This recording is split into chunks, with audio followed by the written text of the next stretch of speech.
Olá, boa noite a todos. Essa é a atividade de webinar da Sociedade de Cardiologia do Estado do Piauí.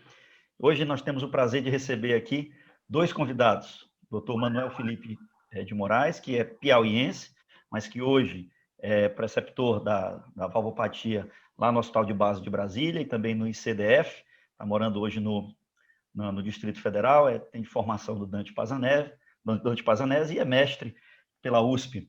Doutor Manuel, seja bem-vindo, muito obrigado. Nós agradecemos muito o aceite do convite.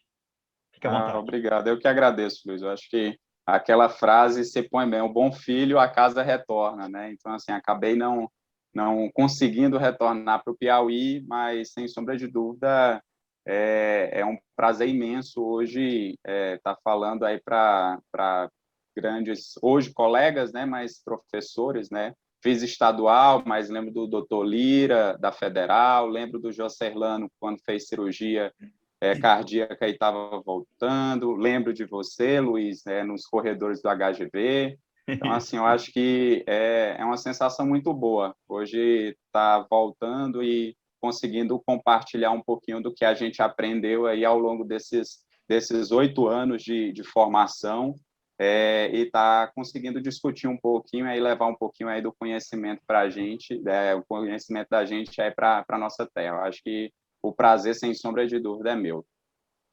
Obrigado, Manuel. E o outro convidado hoje, Tiago Bignotto.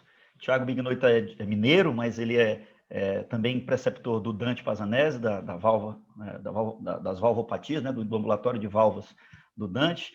É doutor também em medicina e hoje, coincidentemente, aprovado no pós-doutorado. Parabéns, doutor Tiago Bignotto. Parabéns. Também ele fez um fellow no John Hopkins, lá nos Estados Unidos. E hoje também preceptor do doutorado, não é isso, doutor Tiago? Seja muito bem-vindo, obrigado por ter aceitado o convite. E eles dois são editor e coeditor do The Valve Club, que é hoje a maior plataforma de valvas do país, inclusive com o primeiro curso em pós-graduação em valvopatias do país. Parabéns, Tiago, seja bem-vindo, boa noite. Muito obrigado, Luiz, agradeço a introdução, muito generosa as suas palavras. Fico feliz de estar aqui com vocês, é uma grande escola, o Piauí sempre envia muita gente para São Paulo também, que a gente convive nas residências, volta e faz uma medicina de ponta no estado, que eu conheço bem, tenho vários amigos, como eu tinha falado, não só o Manuel, mas pessoas também voltaram, o Jonathan, um amigo meu fez residência comigo, que é o Lucão, todo mundo deve conhecer, está sempre por aí. Exatamente, uma bacana aí do Dante Pazanese. Muito bem, então vamos lá, vamos começar. Eu vou fazendo aqui um bate-bola rápido com vocês. Hoje nós temos na plateia cirurgiões, temos clínicos, temos especialistas em imagem, ecocardiografistas. Então, todos sejam bem-vindos, cardiologistas clínicos. Então, hoje acho que teremos uma boa discussão. Vou começar então com o Manuel. Manuel, vamos começar então fazendo um bate-bola. A gente vai falar sobre doença reumática no cenário atual. O que você tem que comentar sobre a doença reumática valvar hoje aqui no Brasil? Então, vamos lá. Na realidade, assim, é um tema que eu gosto bastante, e quando a gente pensa que falar de doença reumática é mais do mesmo, não é. Eu acho que os cirurgiões que estão aí assistindo, os cardiologistas, os intervencionistas, eu acho que é uma realidade que ainda é bem presente. E quando a gente observa, né, a doença valvar, ela ainda acomete muita gente. Teve um trabalho do Watkins, que eu sempre gosto de comentar esse trabalho, né, que é o Global Regional Burden Disease, que ele faz um aparato, aí, um apanhado da doença. De 1990 até 2015, nós tínhamos quase 30 milhões de valvopatas e cardiopatia reumática no mundo, né? E esse acometimento, em geral, estava mais em países da Ásia e do Oriente, e colocava o Brasil como uma área não endêmica, né? E, na realidade, a gente que vivencia hoje, eu particularmente estou nos ambulatórios do Base e do ICDF, e desde quando eu estava lá em São Paulo, a gente via que a cada 10 pacientes que a gente atendia no ambulatório, pelo menos 7 eram acometidos de febre reumática.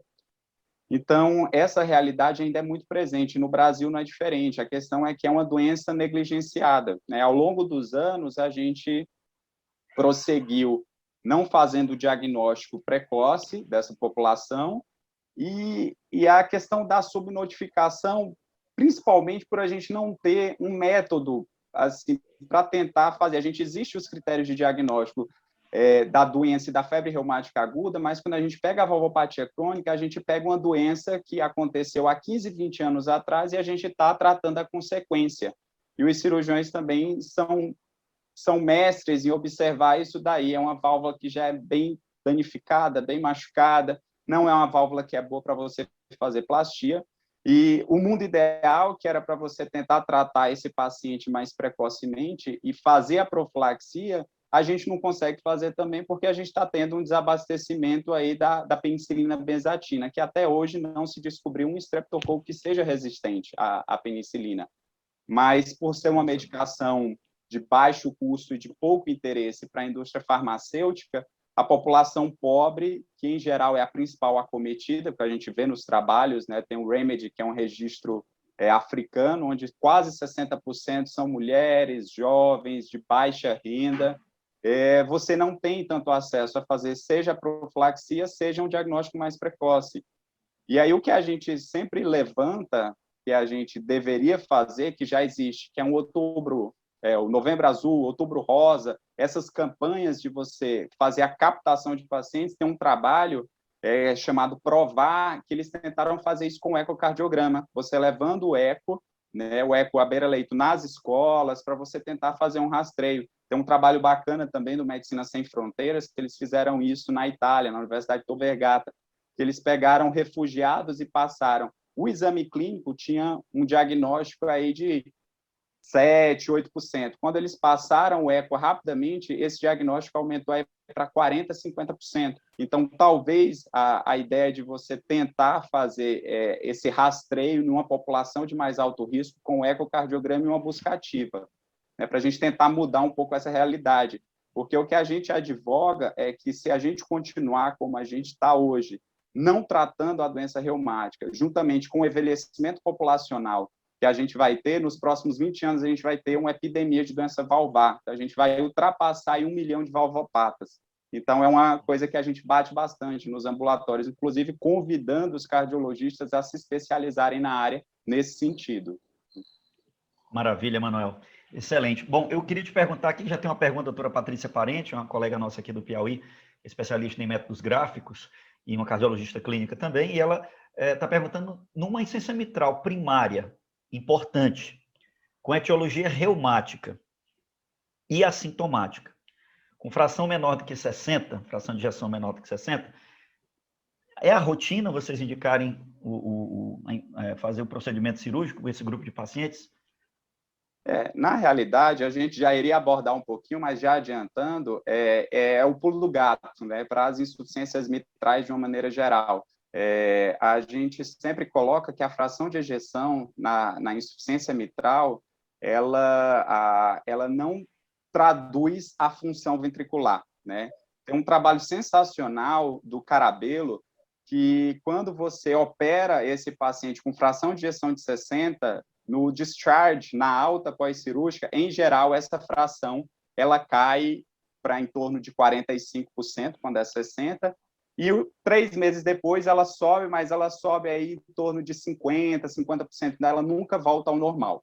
Então, de uma maneira geral, o que é que a gente coloca para o assintomático? A gente considera que a fração de ejeção de 60 ou o diâmetro sistólico final aí de 40, que teoricamente seriam normais, para o paciente com insuficiência mitral, isso não é normal. Por quê? Porque essa fração costuma-se falar que está superestimada, mas na realidade o cálculo está normal. A questão é que você tem 2 vias de saída. Você vai ter uma parte da fração indo para o átrio e uma parte indo para a via de saída. Quando você opera, você fecha essa via de saída do átrio e você aumenta subitamente a pós-carga, né? E aí aquele coração que já vai estar um pouco sofrido, em geral, vai ter essa queda da fração de ejeção. Então, assim, ela não está sobreestimada, o cálculo está normal, mas a gente sabe que essa fração de ejeção, ela não traduz função. Então, até tanto, a gente sempre gosta de discutir com o Thiago novos métodos para você tentar avaliar melhor. E já tem vários trabalhos mostrando, inclusive, isso. O STRAIN, por exemplo, para a gente tentar avaliar também.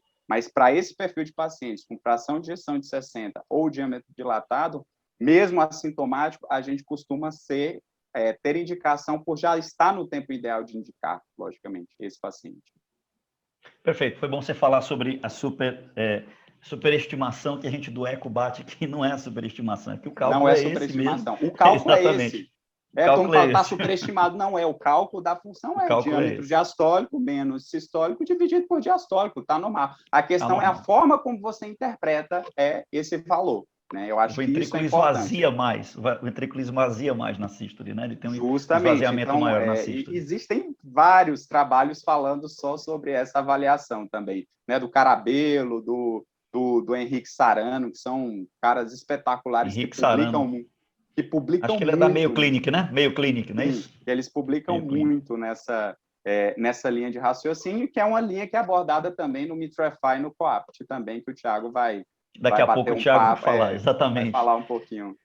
Vamos lá, Thiago. Cirurgia versus valvotomia mitral percutânea. E aí? Vamos continuar em mitral. O que é que você tem? O que é a tua rotina? O que é a rotina de vocês aí no Dante em relação a esses dois procedimentos? Qual o melhor em cada situação? O score de bloco ainda é algo importante? Conta aí. Tá. Primeira coisa que é sempre bom a gente ter em mente, tudo que a gente vai falar aqui hoje, a gente vai basear numa classificação que veio de 2014 da American Heart. Isso aí vai facilitar todo o nosso entendimento de agora em diante para todas as valvopatias, que é aquela que vai de A até D, A, B, C, D. Tá? A paciente, inclusive, que a Patrícia perguntou, é exatamente uma paciente que a gente considera como C a princípio, ok? Que é um assintomático, lesão importante. E o paciente que tem sintoma e lesão importante é o D de dado, onde fica muito mais fácil para a gente poder indicar uma intervenção. Quando você está diante de um paciente com estenose mitral reumática, que é exatamente a sua pergunta, desde a década de 80 é utilizado um método não tão invasivo, que é a valvotomia mitral percutânea. Na época, como nasceu também o TAV, era um método de exceção que você usava mais como experimento. Hoje, nas últimas publicações, isso aí eu já posso falar de 5 anos para cá, é o método padrão ouro, ok? Então, se você não tem contraindicação alguma a fazer uma valvotomia mitral percutânea, é o que você vai escolher diante de um paciente no estágio D de dado, tá?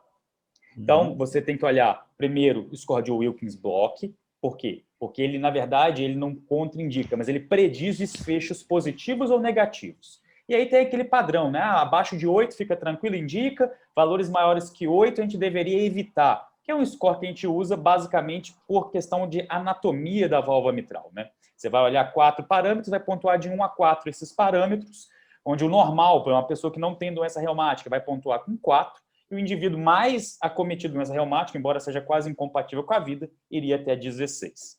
E aí sim, você observar, o indivíduo tem um score baixo, então eu proceder numa valvotomia mitral percutânea, ele vai ter um acompanhamento satisfatório. O que isso significa? Ele vai passar muito tempo sem reestenose, ele não vai evoluir com insuficiência mitral no procedimento, e é um paciente que deve ter acompanhamento positivo. Diferente daquele indivíduo que apresenta-se com um score muito alto. Ele chega para você com um score de 12. E aí, o que você entende disso? Que se você proceder uma valvotomia mitral percutânea nesse indivíduo, você tem uma grande chance dele ou reestenosar no curto espaço ou evoluir com complicação grave, por exemplo, insuficiência mitral aguda importante. Nesse paciente, você daria prioridade para a abordagem cirúrgica convencional. E aqui a gente tem duas opções, a plastia ou a troca valvar. O Manuel já chegou até já antecipar isso. Realmente, plastia para reumático é muito ruim, porque tem uma anatomia muito desfavorável. Tem cirurgião aqui, se quiser depois contribuir com a gente com a experiência nessa abordagem, mas de forma geral, o paciente reumático não apresenta uma anatomia favorável à plastia e invariavelmente ele acaba evoluindo para uma troca valvar. Aí você vai vir com a pergunta, beleza, eu coloco uma prótese biológica ou mecânica?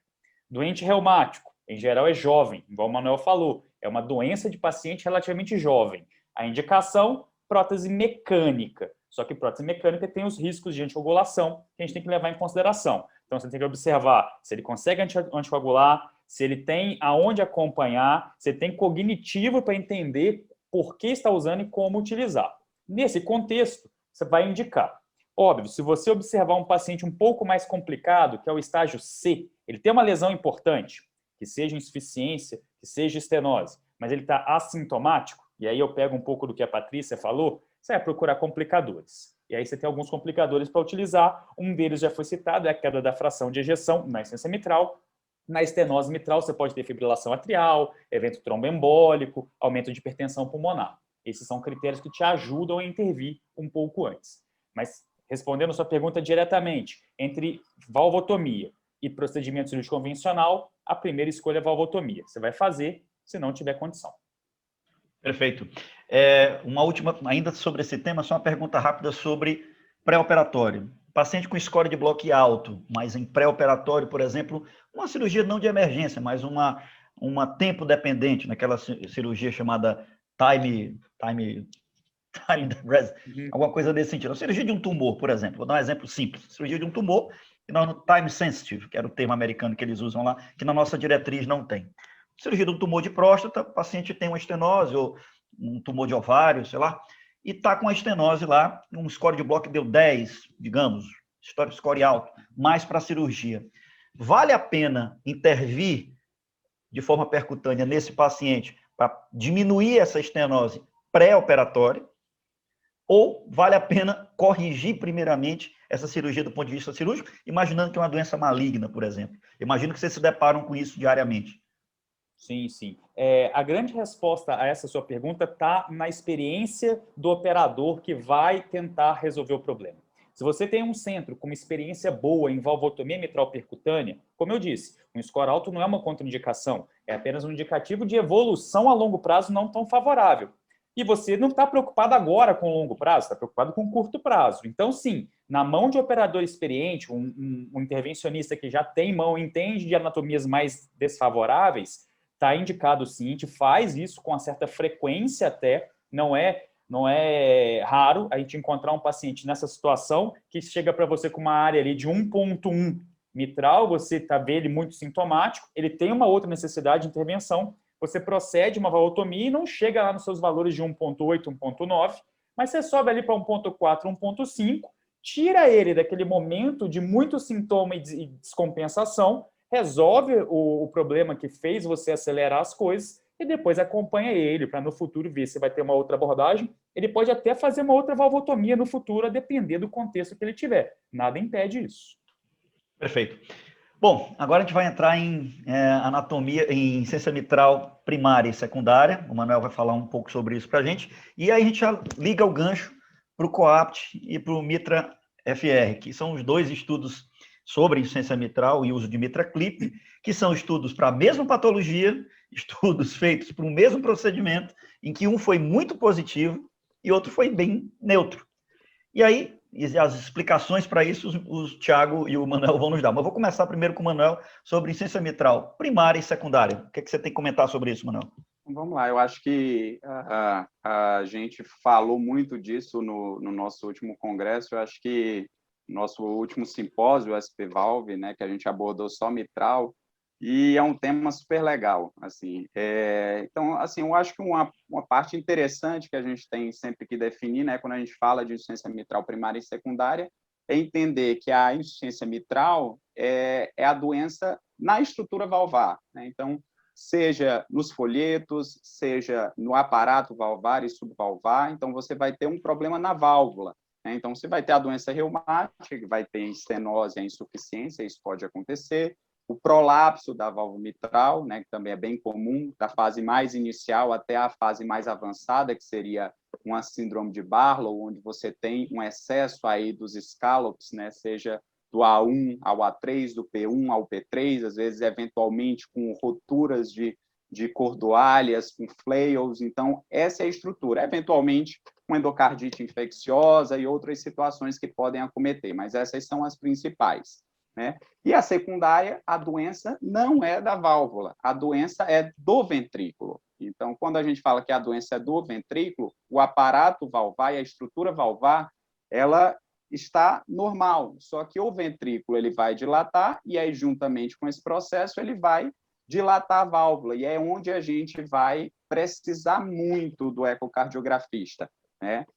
Eu sempre gosto de falar, às vezes eu recebo muito paciente para dar segunda opinião, e às vezes a gente pega o eco e às vezes o eco ele não ajuda, porque o ecocardiografista, nesse momento, ele é muito importante, ele que vai falar da alteração geométrica, do tethering, do tenting, do repuxamento, das alterações que estão naqueles folhetos. Então, às vezes, você pode ter um componente misto, uma insuficiência mitral primária, dilatou aquele ventrículo, e um componente secundário, mas você sempre tem que interpretar o que é que veio primeiro. Eu sempre gosto de falar isso nos ambulatórios, né? O ovo ou a galinha. Então, quando a gente fala isso, a gente consegue direcionar para onde é que vai o nosso tratamento. E aí, o Thiago já comentou um pouco da classificação da American Heart. Então, quando a gente tem insuficiência mitral primária, a gente vai ter do A ao B, né? Do A ao D, onde o A e o B são doenças, em geral, o A sob risco, o B moderada. O C, uma doença acentuada, então você vai ter um refluxo acentuado com orifício de regurgitação aí acima de 0,4, ou volume regurgitante acima de 60 ml. E esse C, ele pode ser dividido, né, de C1 e C2, onde você tem ou não alterações aí na fração de ejeção desse paciente, e o D vai ser o paciente que tem uma doença importante e é sintomática. Esse a gente não tem dúvida, é o feijão com arroz, esse daí é tranquilo. Em geral, as dificuldades de indicação estão nos pacientes assintomáticos, por exemplo. Agora eu estou com algumas pacientes nesse sentido, paciente jovem que está com insuficiência mitral por um prolapso e quer engravidar, e aí já está com 35 anos, ela fala, e aí, eu opero a válvula primeiro ou libera para engravidar? Então, eu tenho uma meia dúzia de pacientes nesse sentido, né? E algumas eu liberei para engravidar e não indiquei a cirurgia. Por quê? Porque a paciente era um prolapso, era só do P2, mas ainda assim era bom para plastia, mas ainda não tinha dilatação atrial, não tinha repercussão, não tinha alteração. Então, esse é outro dado que é importante. Além da alteração ecocardiográfica, você ter repercussão. Aumento do átrio esquerdo ou algum sintoma, alguma coisa nesse sentido. Então, é onde vai o traquejo clínico desse paciente. Né? O D, a gente não tem dúvida. Na insuficiência mitral secundária, é onde mora o problema e sempre morou. Né? Eu tive o prazer de escrever, ajudar a escrever, né, o capítulo do Tratado de Cardiologia da SOCESP e o capítulo de insuficiência mitral, onde a gente já começou a conversar justamente sobre o MitraFi e o COAPT, né? Que o Thiago vai falar um pouco, e um outro trabalho que a gente está aguardando o resultado, que é o Reshape Heart Failure. Então, assim, em geral, para secundária é difícil, às vezes encaminham para o ambulatório o paciente com chagas e insuficiência mitral secundária, e aí manda para o ambulatório de válvula. Eu disse, olha, esse paciente não tem que ficar no ambulatório de válvula, ele tem que voltar para o ambulatório de C, porque não tem o que fazer, a gente não tem indicação de mexer. Se o paciente está muito sintomático, tem que otimizar a medicação, avaliar outras alterações, ressincronizar quando tem indicação. E, em uma última hipótese, você vai avaliar, tá entendendo? Mas, de uma maneira geral, a gente não indica a cirurgia, porque a cirurgia, de uma maneira geral, não mudou o prognóstico. Com exceção, se esse paciente for para outra abordagem cirúrgica, que os cirurgiões costumam ver, paciente que tem uma doença isquêmica, e aí ele tem uma insuficiência mitral, né, que antigamente a gente não preconizava operar, porque se acreditava que ao revascularizar você melhorava a contratilidade e a insuficiência mitral se recuperava e reduzia, mas a gente observou que isso não é tão verdade, né? E aí teve uns trabalhos de uns tempos para cá, um trabalho que eu gosto, que é o do Goldstein, que inclusive ajudou a sedimentar isso na diretriz, onde o paciente que é isquêmico e tem que indicação de mexer na mitral, de uma maneira geral, a troca valvar ainda foi melhor do que a plastia, porque você precisava dar uma sustentação, né, para esse ventrículo. Então, acho que tentando passear um pouquinho aí pela estrutura da mitral e da secundária, eu acho que fica reservado quando vai para a cirurgia para os pacientes que vão para a cirurgia de revascularização e, quando possível, você trocar a válvula ou tentar fazer uma plastia com anel de Carpentier, onde você vai ter um pouco mais de sustentação. Até se os cirurgiões quiserem comentar um pouco, que isso acaba sempre gerando um pouco de celeuma, fazer plastia ou colocar ou trocar, ou colocar uma válvula que é normal, mas a gente sabe que num ventrículo que já está machucado, talvez o aparato valvar e a estrutura de uma prótese dê um pouco mais de sustentação para esse ventrículo, né? Pelo menos a gente tem publicação a respeito disso.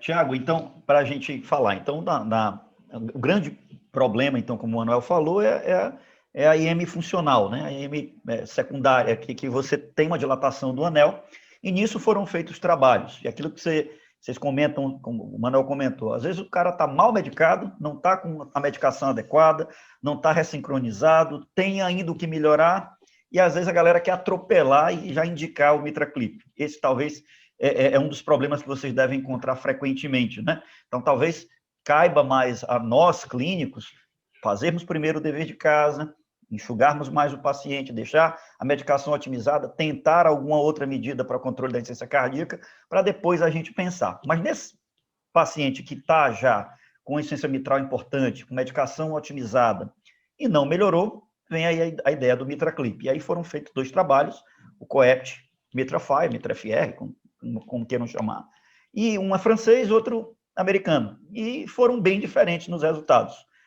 Se estima por que o Coapt teve uma randomização melhor, com um grupo de indicações melhores no ecocardiograma, usando o orifício regurgitante efetivo, mais adequado, usando o PISA, uma coisa que tinha saído um pouco do nosso radar, e parece que ele projetou melhor o paciente, ele trouxe uma escolha melhor do paciente. Mas o que é que você acha? Por que esses trabalhos foram discordantes? E o que é que você tem que falar sobre o PISA no ecocardiograma? Legal é que, assim, todo procedimento novo que aparece, ele vira meio que uma febre, né? Então, as pessoas começam a ler algumas indicações, já quer passar para todo mundo, sem, de fato, entender como aquele processo chegou naquela publicação. E aí, talvez, seja exatamente a grande explicação de nós entendermos que o MitraClip, durante muito tempo, não mostrava benefício num grupo razoável de pacientes. E aí foram desenhados 2 estudos, né, que pegavam pacientes com insuficiência mitral. Se você lê ali os critérios de indicação de forma bem superficial, eles parecem trabalhos idênticos. São trabalhos que mostram pacientes com insuficiência mitral funcional, que iriam ser submetidos a implante de MitraClip, e iriam ser comparados com indivíduos que não teriam implante de MitraClip e receberiam apenas o tratamento otimizado, que a gente já está acostumado a ver já há alguns anos aí para insuficiência cardíaca. Esses pacientes tinham queda de fração de ejeção, tá? Essa é outra questão também, porque a gente pode ter, por exemplo, uma insuficiência mitral funcional com fração de ejeção preservada. E nesse contexto, esse paciente não estava nem no Coapt, nem no MitraFi, ok? Era só com queda de fração de ejeção. E aí a gente descobriu, depois das publicações, que aparentemente essas coortes eram diferentes por uma questão mais específica do critério de inclusão.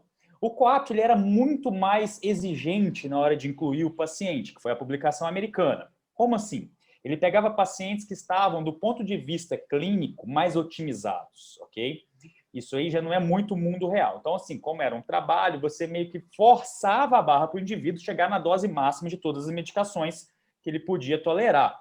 Associado a isso, a gente viu que o paciente escolhido para o Coapt era um paciente aparentemente com uma doença não tão avançada. Como que a gente chegou a essa conclusão? O ventrículo dele não era tão dilatado e a fração de ejeção não era tão baixa, ok? E aí vieram algumas publicações logo na sequência tentando explicar do porquê que o MitraFi não mostrou benefício nenhum utilizando o MitraClip nesses pacientes e o Coapt sim. E aí surgiu o conceito da insuficiência mitral desproporcional. Baseada, ela nasceu do PISA, você partia do cálculo do PISA, então você vai lá, calculava o ERO bonitinho, classificava o paciente com insuficiência mitral moderada e importante, os pacientes não eram só insuficiência mitral importante, e aí você começou a entender um conceito de fração regurgitante, ok? Que é um conceito que tem mais na ressonância, né, nos outros métodos de imagem em valvopatia. E aí viu que se você tinha uma fração de regurgitante muito alta, esse indivíduo, aparentemente, se beneficiaria do implante de MitraClip. O indivíduo que tem uma fração regurgitante não tão alta e o ponto de corte que eles usaram é 50%, esse indivíduo implantando o MitraClip, ele não tem um benefício de sobrevida nem de sintomatologia. E aí vem aquela questão. Quando isso saiu, várias publicações vieram assim, é simples, porque o indivíduo que tem uma insuficiência mitral funcional e tem muita regurgitação, com uma desproporção da regurgitação, você consegue tratar mais a regurgitação. Então, colocar um clipe ali melhora a sobrecarga volêmica desse ventrículo esquerdo. Só que também o Dr. Pibarro, que veio aqui dar uma aula sobre isso, e ele veio exatamente explicar qual é a diferença que ele enxergou nos 2 trials, ele mostrou o contrário. O problema não está na insuficiência mitral propriamente dita. O problema está no ventrículo. Ele acha, e eu concordo agora depois da explicação dele, que o ventrículo do MitraFi foi um ventrículo que já tinha perdido o time. O ventrículo do Coapt não. É aquele indivíduo numa fase mais inicial. Tá? Junto disso, você tinha no Coapt uma obrigatoriedade de esgotar todas as ferramentas terapêuticas antes, que não era exigido no MitraFi. Então, você tinha um indivíduo que era ressincronizado quando tinha indicação no Coapt. Você tinha um indivíduo que estava com dose máxima de todos os vasodilatadores e muito bem beta-bloqueado, diferente do que você tinha no MitraFi, que era uma situação mais de mundo real. Então, se você me perguntar, Tem uma pergunta exatamente que mandaram aqui, que eu li. Você indica MitraClip nesse contexto? Foi depende. Depende do ventrículo desse paciente. Depende do que ele já está usando de medicação. Depende se ele está otimizado. Se ele está otimizado, se ele tem um ventrículo bom nesse contexto, ou seja, um ventrículo que tem uma fração de ejeção ali perto dos 40%, não perto dos 20%, você tem um diâmetro desse paciente diastólico perto dos 65%, não dos milímetros, não de 80 milímetros, aí sim, esse é o indivíduo que já otimizado, mantendo o sintoma, ele tem sim indicação boa de MitraClip, e você pode esperar um resultado bom nesse paciente. Perfeito. Maravilha. Aqui eu tenho duas perguntas aqui. Bom, só para lembrar vocês, o Tiago também é um dos nossos, um dos autores da Diretriz Brasileira de Válvula, não é isso, Tiago? Você ajudou a escrever um dos capítulos, aliás, a boa parte da diretriz, né? Antes de entrar nessa parte de aórtica, eu queria fazer duas perguntas aqui que mandaram pelo chat, muito boas perguntas, e depois a gente vai passar para aórtico, né? Mas antes disso, depois eu queria ouvir os colegas cirurgiões se queriam dar alguma coisa sobre mitral, para a gente entrar em aórtico já resolvida a parte da mitral. A primeira pergunta do Ivo Canamari, que é um colega ecocardiografista e clínico aqui cardiologista clínico aqui do Piauí, meu amigo, meu vizinho, meu companheiro de residência, disse: quando e em quais casos no serviço de vocês o eco transesofágico intraoperatório é usado na plastia mitral? Manuel, vocês têm essa disponibilidade para toda cirurgia ou em casos selecionados? Como é que é? Olha, então, te falar. Eu cheguei aqui em Brasília e uma das coisas que a gente percebeu, e eu acho que é a realidade de vocês, que há algum tempo a gente não tem feito valvoplastia mitral percutânea, VMP. Seja porque os pacientes eles já chegam com um delay de diagnóstico. Tem paciente que chega para mim ou já teve um evento, um AVC, paciente de 40 anos, ou quando chega para a gente, já chega com bloco Wilkins de 12, 13, então é justamente aquilo que a gente abordou. É um paciente que... Então, recentemente, o que é que aconteceu? Eu acho que é a realidade, inclusive, para vocês também aí, o SUS ele só paga o balão de angioplastia, que é em torno aí de 3, 4 mil reais. E o balão de Noé, ele custa em torno de 2 a 3 vezes isso. Então, durante muito tempo, quando se fez no Dante, a gente tinha uma parte que era o SUS que pagava e uma parte a Fundação Adib Jatene que bancava, para você manter pesquisa e manter tratando esse perfil de pacientes, né? Aqui em Brasília, a gente chegou, e aí eu consegui, por fim na força, selecionar 2 casos em um ano todo. Pacientes, por quê? Porque a gente não tinha mais paciente bom para tratar, porque o paciente ele já chegava com um bloco Wilkins já de 12, 13, ou aqueles que chegavam com bloco Wilkins de 8, tem 2 detalhes, né? Que a calcificação ou subvalvar maior ou igual a 2, ele também não contraindica, mas a gente sabe que o resultado não é bom. Então, a gente conseguiu selecionar 2 pacientes e a gente fez 2 VMPs por causa de doação. A gente recebeu uma doação. Então, hoje, o que a gente tem costumado fazer, não seja aqui, seja em São Paulo também, o Thiago, existem projetos como o PROAD, e a gente, às vezes, tem uns contatos das empresas Medtronic, Abbott, a gente promove evento e consegue selecionar paciente do SUS. E aí, uma vez que a gente faz isso, em geral, o eco transesofágico para guiar o melhor tratamento, para ver se não vai ficar com insuficiência, para ver a redução do gradiente pós-balonamento, né? Então, sem sombra de dúvida, mas a experiência que a gente tem agora aqui em Brasília são 2 casos, né? Que foram por doação pela própria dificuldade mesmo de você conseguir tratar esse perfil de pacientes, né? No convênio, a gente costuma ver um ou outro, né? Mas é um perfil diferente, que você vê que o paciente que tem uma condição socioeconômica melhor, ele não tem estenose mitral reumática, né? Ele tem estenose aórtica, o paciente que vive mais, que tem calcificação. Então, você vê que tem essa diferença também no perfil de paciente que é tratado, né? Mas, Manuel, beleza, Manuel, entendi. Mas eu acho que a pergunta do Ivo estava se relacionando à insuficiência mitral. Exato. Isso, a plastia mitral na insuficiência com o eco transesofágico. Porque, de fato, o eco transesofágico em sala vai ajudar o cirurgião a avaliar. Vocês têm essa disponibilidade? Estão usando em todos os casos? Aqui, como é que tá? No ICDF também. Então, desculpa, eu acho que teve um pouco aí de fuga ao tema, mas vamos lá. Em geral, antigamente, o que é que se fazia? Você fazia a plastia e o cirurgião ele fazia o teste com um sorinho, né? Para avaliar a patência da... E aí isso via que tinha um pouco de dificuldade nessa avaliação, porque você fazia essa avaliação com o paciente com o coração não batendo. Então, às vezes, isso daí era difícil. Hoje, não. Aqui no ICDF, de uma maneira geral, que é o hospital que tem a maior expertise, né? Então, o cirurgião-chefe lá é o Dr. Fernando Atic, filho do Dr. Admar Atic, que é um exímio pediatra lá de São Paulo e tudo.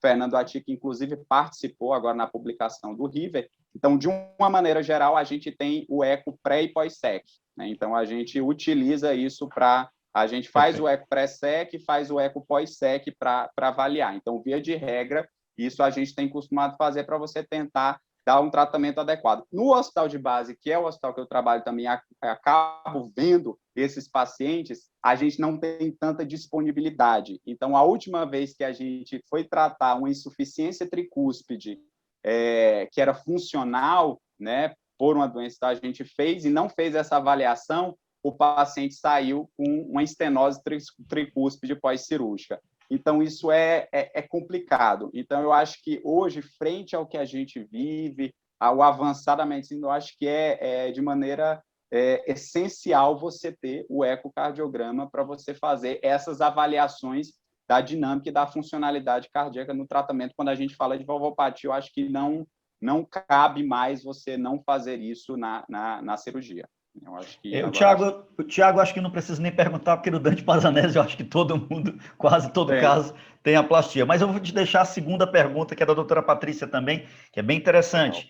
O tratamento clínico na insuficiência mitral, ela pergunta, nós não estaríamos mascarando e retardando o tempo para a intervenção? Será que o tratamento clínico ia fazer tanta diferença no que se refere à mortalidade? Será que valeria a pena insistir nesse tratamento por quanto tempo? É uma pergunta que eu acrescento. Legal. Eu acho que vale a pena a pergunta dela, porque a gente tem que deixar uma coisa sempre muito clara. Nenhuma valvopatia vai ter a história natural dela, de forma geral, alterada por tratamento clínico, ok? Então, uma vez que você encontre uma valvopatia que esteja causando sintomas, uma lesão importante com sintomas, dar medicação para esse paciente faz exatamente isso que ela falou. Você vai mascarar sintomas, você não vai intervir e vai perder o time desse paciente no momento certo.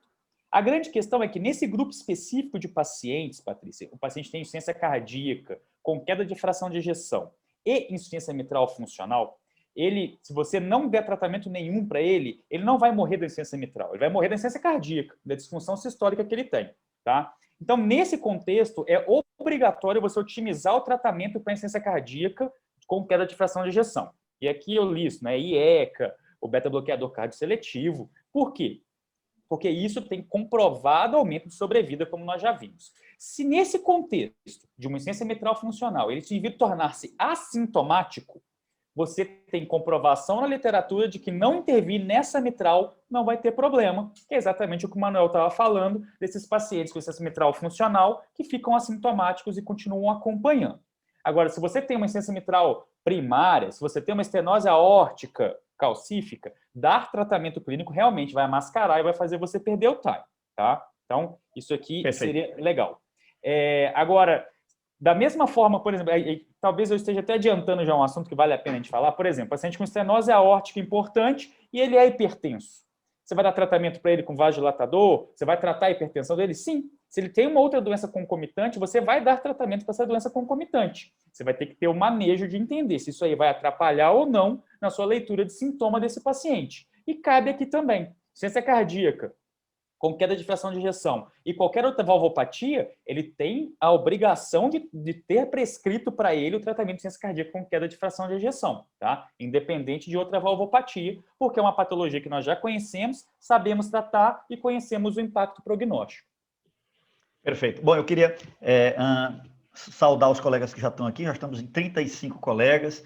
Obrigado pela atenção de todos, meu amigo Will, doutora Benedita, Ivo, Nilton Nunes, Nilo Francisco, nosso vice-presidente, doutor Eurípedes, os demais aqui que eu não estou conseguindo, doutor Otávio, doutor Francisco César, Wildson Neto, Cássio Soeiro, Suelen, obrigado pela presença de vocês, agradecemos muito e fiquem à vontade. Agora, antes de eu entrar na válvula aórtica, eu queria só que os colegas cirurgiões, Joaquim, doutor Lira, que falasse alguma coisa que vocês queiram acrescentar sobre o tratamento cirúrgico na valvopatia mitral, secundária à dilatação do anel, funcional.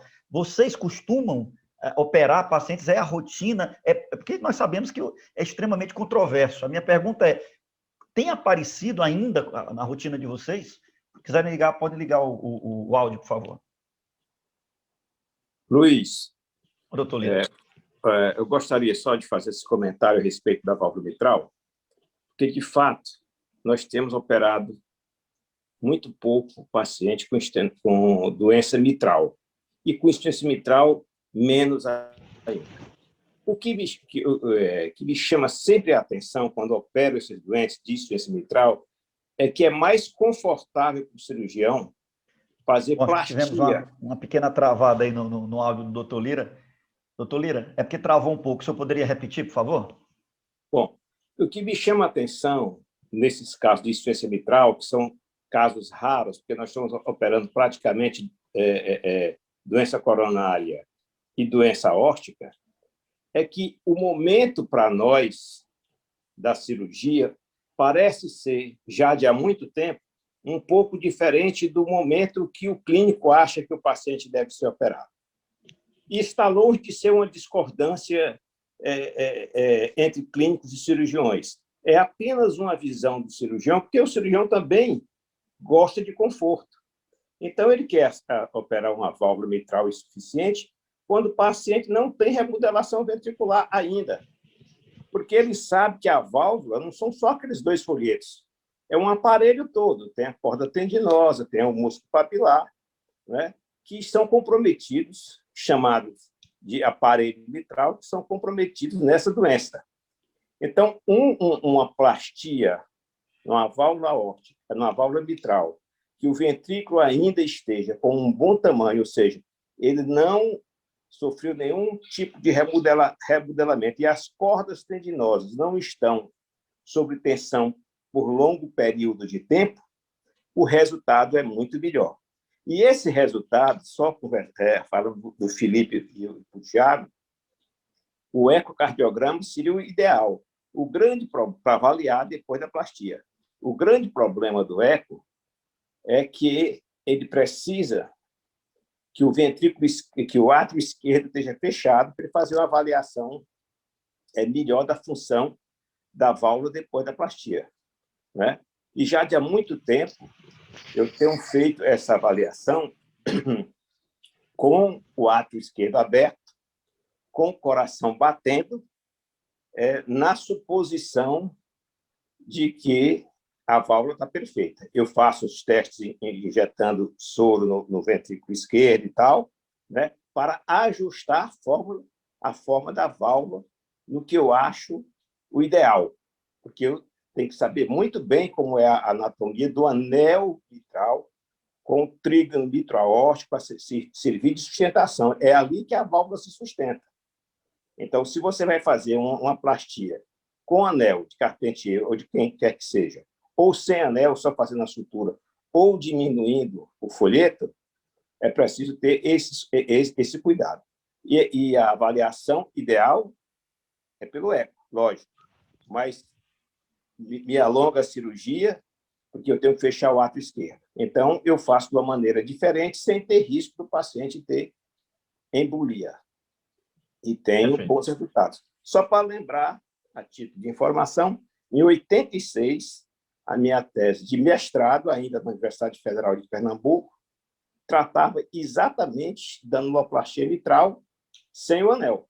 Naquela época, era uma coisa importantíssima saber tratar a válvula mitral, porque estava todo mundo querendo arranjar uma maneira interessante de tratar com bons resultados. E nós apresentamos nossos resultados, que foram considerados bons naquela época. E de lá para cá, melhoramos a nossa técnica, porque o tempo vai passando e a gente vai aprimorando, né, a técnica. Desculpe o tempo que eu tomei. Um abraço para vocês, muito obrigado. Só 25 anos, né, professor? Só 25 anos, né? Só 35 anos, né? 35 anos só. 35, E 41 de formado, né? Caramba. Mas você nem parece. Você se formou com 15, então, né? Foi isso aí. Muito bem. José Orlando, Joaquim, para uma rápida palavra sobre isso, porque nós estamos com o tempo um pouco corrido, alguma coisa sobre a cirurgia? Eu vou complementar rapidinho, Luiz, o que o professor Lira já comentou sobre o achado do cirurgião, né?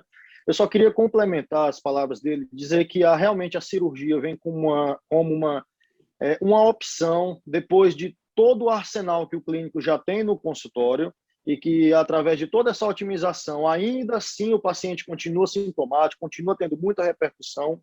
Mas o que eu queria lembrar para os colegas é que hoje a valvopatia como um todo está em franca expansão, o tratamento, e a cirurgia também acompanha esse tratamento. Prova que a própria TAV, o próprio MitraClip que a gente está comentando, mas a cirurgia cardíaca minimamente invasiva, ela faz parte de muitos centros do Brasil.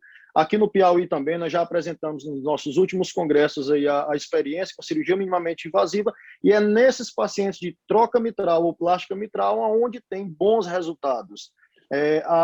Os últimos estudos, inclusive, vêm aumentando a experiência com anuloplastia percutânea, que era o último tema que eu queria comentar aí, só que é uma possibilidade, é um tema do futuro e que no presente, atualmente, tem tido bons resultados e que, quem sabe, daqui a 10, 15 anos, a gente não consiga tratar plásticas mitral também percutânea através dessa anuloplastia. Era só para comentar essa expansão que o tratamento vem tendo em benefício do paciente. Isso em um prazo posterior ao que vocês fazem dentro do consultório. Perfeito, muito bem. Então a gente vai passar agora para a órtica, válvula órtica, vamos adiantar um pouco, e aqui eu vou começar com voltar para o Manuel. Manuel, a classificação do American Heart da estenose aórtica, vocês já comentaram aqui boa parte, para a gente ganhar um pouco de tempo. E na prática, como é que você usa isso na prática? Então vamos lá. Eu acho que a gente já comentou, né? Tem do A ao D, né? O B, o A e o B a gente releva. O C é o paciente que é um paciente que tem uma doença grave, ele é assintomático, e a gente ainda divide em C1 e C2, onde o C1 ele vai ter uma fração de ejeção acima de 50 e o C2 uma fração de ejeção abaixo de 50, e o D a gente ainda divide em D1 a D3, né? O D1 é o paciente que é o clássico, ele tem uma estenose importante, né, seja por um gradiente médio acima de 40, seja uma velocidade na via de saída acima de 4 metros por segundo, e é sintomático, independente da fração de ejeção. O D2 é o que a gente chama de low flow, low gradient, né, é o paciente que ele tem gradientes baixos na via de saída, porém ele tem uma redução da fração de ejeção. Aí a gente se pergunta, mas esse paciente ele não está gerando gradiente por causa da doença valvar ou por causa de algum outro problema? Por exemplo, a gente sabe que os cirurgiões não me deixam mentir, o paciente que tem estenose aórtica, a cada 2 que a gente opera, a gente faz revascularização junto. Então, 50% desses pacientes, eles têm os mesmos fatores de risco da doença arterial coronária, né? E aí, para esse perfil de paciente, do low flow, low gradient, em geral, a gente faz o eco com dobuta com baixa dose, né, para você avaliar se você vai ter um incremento aí da fração de ejeção, um incremento do stroke volume, né, e dos gradientes na via de saída. Isso em torno aí de 20%. Então, esse é um perfil de paciente que a gente, em geral, costuma ver e precisa avaliar. E o D3 é o que a gente chama de paradoxal, né, o paciente que ele tem uma fração de ejeção preservada, mas ele não está gerando gradiente aí na via de saída, né? E às vezes a gente não entende bem por que isso acontece. Existe um racional, que em geral são mulheres, com a superfície corpórea mais baixa, e que esse stroke volume, né, que é esse volume ejetado aí na via de saída, em geral, é menor do que 35. Né? Então, como você tem uma hipertrofia importante, você vai ter uma cavidade pequena, e essa cavidade pequena você vai ter pouco volume, e esse volume pouco saindo na via de saída não vai ser suficiente para gerar gradiente. E ainda existe talvez uma quarta classificação, que seria o D4, onde esse volume, esse stroke volume é acima de 35. Isso ainda está em discussão. Não mas, pegou muito, né, Manuel? Não pegou muito, né? A princípio, não. O D3 já é controverso. Às vezes, o D3 você tem que reavaliar esse paciente. Essa semana eu peguei um que era possível D3 quando eu fui olhar o ecocardiograma. Isso é um detalhe que, às vezes, os residentes acham interessante. Quando foi ver o exame, eu disse, olha a pressão arterial que foi feito o exame. O paciente tinha feito o ecocardiograma com a pressão de 180 por 90. Aí, assim, você vai ter uma pós-carga alta, esse paciente não vai conseguir gerar gradiente na via de saída. Eu pedi, não, repete o ecocardiograma com controle pressórico, e aí, na realidade, esse paciente, na realidade, era um D1, tá entendendo? Então, assim, se aumentou o gradiente. Colocando Beleza. a colher Vai lá, nesse Thiago. meio aí sobre o D4, se você observar a definição do D4, e aí realmente eu acho que talvez ele não exista, é que ele é muito dependente do fluxo. E o fluxo é dependente da frequência cardíaca. Então, o D4 é um estado hemodinâmico. Se você altera a frequência cardíaca, você altera o fluxo e altera, então, a classificação dele. Então, assim, muito provavelmente é apenas um componente hemodinâmico transitório, esse D4, do que propriamente uma classificação à parte. Só uma questão ecocardiográfica. Uma questão Beleza. ecocardiográfica. E aí, continuando. Pode concluir. Por favor, Manuel, conclua. Então, assim, na prática clínica, o que é que a gente costuma ver? O paciente D1, a gente não tem dúvida, você vai tratar. O D2, se você faz o eco com Dobut e ele tem reserva contrátil em geral, a gente trata também. O D3, quando ele acontece, até hoje tem um chefe da gente, que é o Dr. Dorival, né? Ele desconfia também que isso não exista, que o D3 ele nunca acreditou. Teve um trabalho que foi publicado que acharam em 60 D3. Ele falou, cara, provavelmente aí ou fizeram medida errada e tudo, porque ele nunca conseguiu ver esse tanto de paciente. E no Dante, que a gente tem mais de 100 mil, 1 milhão de pacientes cadastrados, né? A gente não costuma ver muito. Então, a gente sabe que existe, mas para esse perfil de pacientes, a gente pede o score de cálcio da válvula aórtica, né? A gente tem aí a Otávia, para a gente confirmar realmente se esse paciente ele tem uma estenose aórtica importante, e se ele tiver sintoma, a gente trata. Mas o pulo do gato, na realidade, é para o paciente assintomático, que é esse daí que é o que eu gosto realmente. A gente comentou há um ano atrás, lá no The Valve Club, justamente um perfil de pacientes que é assintomático e que tem a fração de ejeção preservada, que seria o C1. Né? E aí esse paciente eu tenho que tratar, e aí saiu uma publicação para esse perfil de pacientes, mostrando, a gente sabe que para o paciente que tem estenose aórtica, desde a publicação de 1964, do Braualdi com Ross, que a mortalidade do paciente assintomático era menor do que 1%.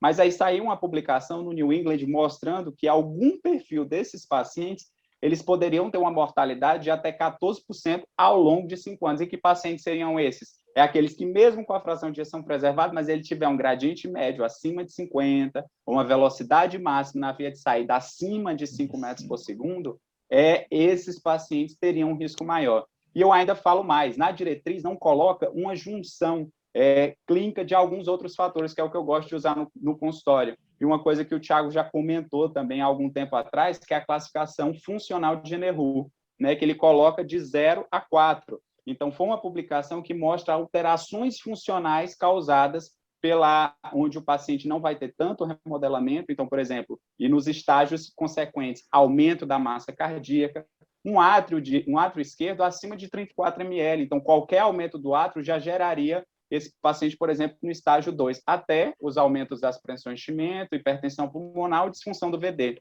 E no consultório, eu gosto de utilizar ainda, por exemplo, a avaliação do Holter, para a gente avaliar a taquicardia. Essa semana eu peguei um paciente, eu indiquei, ele era completamente assintomático, mas o paciente fez uma taquicardia ventricular sustentada. Ele não tinha nada, mas fez uma taquicardia ventricular. Quem me garante que essa taquicardia ventricular já não é pelos mecanismos de microisquemia e fibrose causado pela estenose aórtica? Tá certo? Então, o BNP a gente costuma usar também se você tiver alguma alteração.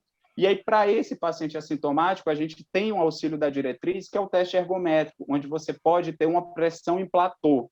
E aí, mas às vezes ele só cita o teste ergométrico, mas como eu estou falando aqui, existem outras situações que eu gosto de usar.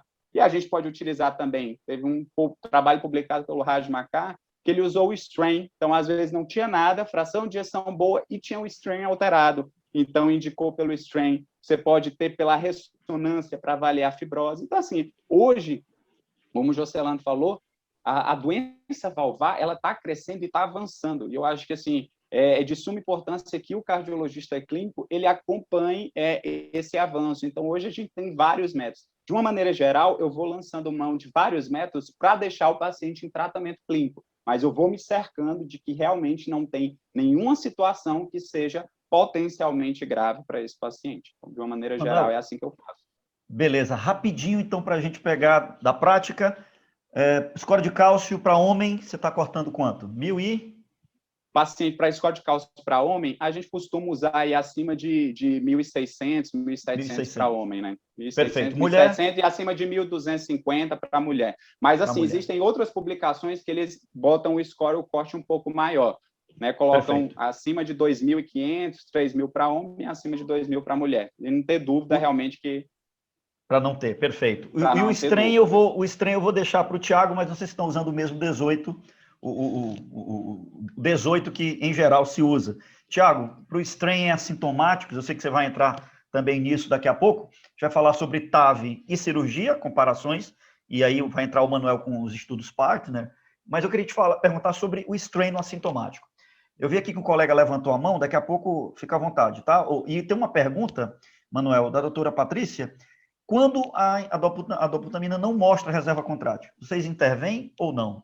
Não. Aí, assim, se você acredita que... Porque o que é que acontece? Na estenose aórtica, a primeira alteração é a disfunção diastólica. A disfunção sistólica é a fase final, né, para esse paciente. Então, você vai ter disfunção diastólica. Em geral, se você tem um low flow, low gradient, e esse paciente que você coloca a dobutamina com baixas doses, você não teve um incremento aí de 20% no stroke volume, não faz sentido eu abrir aquela via de saída, porque eu não vou ter mudança, né? De uma maneira geral é isso. Logicamente, existem alguns trabalhos mostrando que mesmo que você não tenha reserva contrátil, para esses pacientes você teve uma sobrevida melhor. Mas, assim, em geral, a gente tem se agarrado e aí você vai individualizar caso a caso, né, nesse perfil de pacientes. Mas, de uma maneira geral, se você não tiver reserva contrátil, né, não faz sentido você expor esse paciente ao risco cirúrgico, tá certo? De você abrir, trocar uma válvula, ter que submeter sob o risco de você não ter benefício, né? De você não ter um incremento no débito cardíaco ao retirar essa obstrução. Né? Então, ou seja, seria risco geral, demais para um benefício incerto, né? Para um benefício incerto, justamente. Ok, Thiago, agora com você a gente vai falar sobre TAV e cirurgia. E eu queria que você falasse um pouco sobre o strain em assintomáticos e o estudo sul-coreano, acho que o Recovery, se não me engano, a respeito de cirurgia mais precoce, não é isso? Vamos lá, fica à vontade. Tá. Com relação a TAV e cirurgia convencional, talvez seja a grande discussão hoje, porque agora o TAV veio, né, para o rol da ANS, ele ainda não está disponível no SUS, mas ele já está disponível já como um procedimento que existe para os convênios. O que antes era totalmente judicializado, agora pode começar a ficar mais fácil. Acredito que o convênio, em algum momento, vai exigir algum tipo de certificação do profissional para solicitar esse tipo de procedimento, por ser um procedimento de alto custo, mas eu acho que em breve a gente vai estar convivendo com indicações de TAV mais frequentes, tá? E a indicação do TAV, ela vem exatamente no seguinte contexto: o indivíduo tem que ser idoso, nós não temos trabalhos que sustentem a possibilidade de usar um TAV, por exemplo, em indivíduos com 40 anos, tá? Por mais que a gente veja em alguns casos que isso aconteça, a gente tem essas indicações não muito adequadas, porque a gente não conhece a durabilidade adequada, e se você fizer uma comparação com as próteses biológicas convencionais, que os cirurgiões estão muito acostumados a implantar, você não imagina que essa prótese vai durar 40 anos. Então, você vai ter uma disfunção de prótese ao longo da evolução desse indivíduo.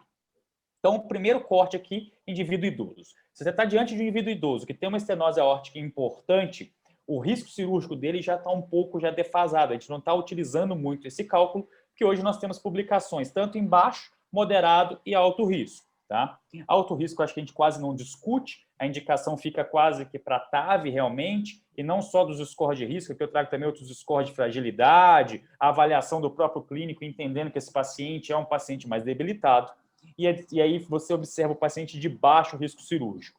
Nas duas diretrizes, tanto a brasileira como a americana, que são as mais recentes, a gente tem aí menos de um ano da publicação das duas, você tem uma situação de igualdade nesse contexto de indicação de cirurgia convencional e de implantar o TAV, ok? Tem algumas questões que o pessoal discute, mas diante de um indivíduo acima de 70 anos, de baixo risco cirúrgico, você está certo em indicar TAV e você está certo em indicar troca valvar convencional, porque, em geral, o desfecho dos dois, como provaram os dois trabalhos que o Manuel vai falar já aí, você vê que esses dois trabalhos não mostraram diferença nas duas coortes. A evolução, tanto de sobrevida quanto sintoma e reinternação, ela é muito parecida. O Partner 3 aí utilizou de um subterfúgio estatístico para largar na frente, mas o Manuel fala um pouco mais. Tá? Então, nesse contexto, se você tem um indivíduo alto risco cirúrgico, eu acho que é quase que indiscutível que você vai indicar um TAV nesse paciente. Se você tem um paciente de baixo risco cirúrgico, você está autorizado a indicar as duas situações. E aí você vai observar detalhes do paciente. É um paciente com anel valvar muito pequeno, é um paciente que tem risco de evoluir para marca-passo, só alguns detalhes que você vai observar, vai colocar na balança para você poder decidir qual o melhor a oferecer para esse paciente. Por isso que a discussão do HART-TIM geralmente é importante. Você pega um paciente desse que tem bloqueio de ramo direito já de base e você pensa assim, vou indicar um TAV. Esse é o indivíduo que provavelmente vai para marca-passo. E aí você vai ter uma comorbidade associada. Se ele for para cirurgia convencional, ele pode evoluir bem, não precisar de marca-passo, já que a gente sabe que a incidência de marca-passo é menor na cirurgia convencional. E aí sim, numa decisão colegiada com alguns colegas que têm várias opiniões e dividem essa experiência, você conseguiria tomar a melhor decisão nesses casos. Decisão HART-TIM não é para o caso óbvio, igual o Manuel falou assim, o estágio D, vou intervir ou não vou intervir? Não é para isso. É, ok, vou intervir, como vou intervir? Qual a melhor forma de intervir para não causar problemas? Então, você vai indicar um TAV, vai indicar uma cirurgia convencional. Os trabalhos em si eu vou deixar para o Manuel falar. A indicação, uma vez que se decida para cirurgia entre prótese mecânica e biológica, ela funciona mais ou menos num corte de 50 anos e 70 anos. Isso está caindo um pouco com agora a utilização do valve em valve. O pessoal tem dado mais prioridade para próteses biológicas, imaginando que mesmo colocando a biológica no indivíduo mais jovem, se ela entrar em disfunção, você vai lá e também tem uma correção transcatéter, que é o TAV dentro da prótese convencional, prótese cirúrgica convencional. Então, o que a gente encontra é indivíduo de 60 anos para frente, biológica, abaixo disso, você ainda tem uma discussão para colocar mecânica nesses indivíduos. Perfeito. Tiago, bate bola aqui rapidinho. Strain assintomáticos, não é com algum valor de referência, 18, como a gente usa no geral para oncologia, tal ou não? Isso. Na estenose aórtica, que talvez seja o que tenha mais estudo em strain e valvopatia, a gente tem essa relação de 18, que é um corte, mas se você pegar alguma série de publicações sobre esse assunto, você vê que é uma curva decrescente. Então, já abaixo de 21%, você já começa a ter uma queda de sobrevida nesses indivíduos. Óbvio que aquela área sobre a curva de melhor ponto é o 18%, mas já com 21% você já vê alteração para o indivíduo, por exemplo, que tem 23%, 24% do strain. Tá? Outras patologias também usam isso. Insuficiência mitral, insuficiência aórtica, só que seus valores não estão batidos igual o de 18%. Perfeito. Dois pontos que eu queria comentar aqui. A aorta em porcelana, que praticamente não está em nenhum score de risco e que para o cirurgião é realmente uma situação complicadíssima, né? Imagino que os colegas cirurgiões têm muita dificuldade. E o terceiro ponto, o segundo ponto, a fragilidade. Lembrar que a fragilidade não dá para matar a fragilidade no olho, né? Imediatamente. É uma consulta, é todo um protocolo, e esse paciente tem que levar em consideração tudo isso na hora de escolher a TAV. E aí, para falar o que reforçou o uso da TAV, tem os estudos partner, os vários estudos partners. E aí, Manuel, o que é que você tem que falar em rápidas palavras dos 3 partners e em relação às evidências atuais? Então, vamos lá. Eu acho que é só para contextualizar. Eu acho que os estudos partner, o partner principal, né, ele começou em 2010, né? E aí foi como o Thiago, a gente já vem comentando, né? Desde 2010, a gente tinha aquela necessidade de tratar aquele paciente de alto risco. Então, um paciente que era proibitivo, né? Você sabia que a mortalidade era alta. E como foi que a gente comprovou isso? No partner, no de 2010, ele tinha 2 coortes, né? Em geral, os estudos americanos, eles costumam fazer assim, colocar vários grupos em paralelo. Então, nessa coorte, a coorte B deles, eles avaliaram TAV versus tratamento clínico. E aí, assim, foi de maneira esmagadora, né, com a diferença de mortalidade nos grupos que fizeram TAV de 30% e tratamento clínico 50% de mortalidade, que era aquilo que a gente já sabia, para aquele paciente que tem sintoma ou dispneia, a mortalidade de 50% em 2 anos. Então, por isso que a gente trata. O assintomático, a gente não, de uma maneira geral, a gente não trata porque o risco de morte desse paciente é menor do que 1%. Então, para esse grupo de pacientes, eles acabaram morrendo mais. Então, tratar com TAV mudou. E para aqueles pacientes que foram na coorte A, que comparou TAV versus cirurgia, você teve morte AVC semelhante nos 2 grupos, né, em torno de 20 e poucos %. Então, nesse primeiro trabalho, mostrou que não tinha diferença. Então, para esses pacientes você tratar, mas já abriu uma fagulha aí de que seria um possível tratamento. Então, ao invés de manter em tratamento clínico, eu tratar, eu reduziria a mortalidade, não teve diferença com o gold standard, né, que sempre foi a cirurgia. Então, com avaliação de não inferioridade, né, certo? Em 2016, a gente foi para o Partner 2, e a gente teve o Partner, né, o segmento que foi tratamento do paciente grupo de risco intermediário, né? Então, era aqueles alto risco, é que tem, a gente gosta de utilizar o STS acima de 8%, risco intermediário entre 4% e 8%. Então, para esse perfil de pacientes, a gente teve lá em 2016 a coorte, né, do Partner 2A, onde você teve também um resultado de mortalidade semelhante entre os pacientes que iam para a cirurgia e para a TAV, e resultados semelhantes também no trabalho chamado SURTAV, certo? Então, aí foi onde começou a se modificar a diretriz, né? Então, a gente tem a publicação da diretriz americana lá em 2014, né? Uma atualização depois em 2017, já colocando o tratamento desses pacientes, antes que era só de muito alto risco, se utilizando para risco intermediário. E aí, para fechar todo o circuito, né, a gente teve a publicação tanto do Partner 3 quanto do Evolute Low Risk, né, mostrando que a diferença o desfecho, né, era mortalidade, AVC e hospitalização em 1 ano, se eu não me engano, né, Tiago? E aí você teve uma diferença absurda do Partner 3. Uma diferença aí realmente absurda, que não só foi não inferior, como provou-se superioridade, né, nesse perfil de pacientes. Então, foi onde a nossa diretriz brasileira ficou confortável, né, em colocar também o cutoff de idade aí em 70 anos. Então, não tem diferença, mostrando que, inclusive, você não está errado em operar e não está errado. O questionamento que vem realmente é a durabilidade dessas próteses. Mas hoje, como os devices eles estão bem avançados e, como o Thiago já comentou, existe a possibilidade do valve-in-valve, né? Então, o paciente vai colocar, a prótese vai durar eventualmente aí 10 anos, depois você consegue fazer de acordo com o perfil um valve-in-valve. Logicamente, sempre tendo os cuidados de você não entregar gradientes muito altos, né, nesses procedimentos. E o que ainda também pode acontecer, às vezes, você colocar uma válvula e fazer um valve-in-valve da prótese biológica também. Eu acho que a mensagem que fica principal nesse processo é o que o Thiago comentou também, a questão do heart team.